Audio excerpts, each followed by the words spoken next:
ជំរាបសួរខ្ញុំឈ្មោះញឹកសំណាងថ្ងៃនេះខ្ញុំចង់និយាយអំពីការទៅលេងបាល់3-4 ខែមុនកាលពី3-4 ខែមុន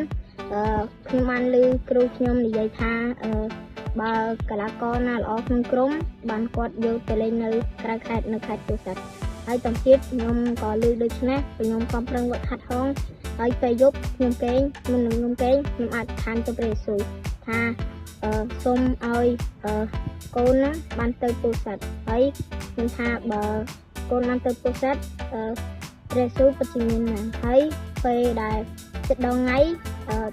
ទស្សនាថាយក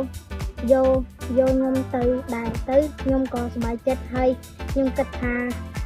ព្រះយេស៊ូវពិតជាមានមែនហើយគាត់នឹងផ្ដល់អ្វីៗដល់យើងដែលយើងចង់បាន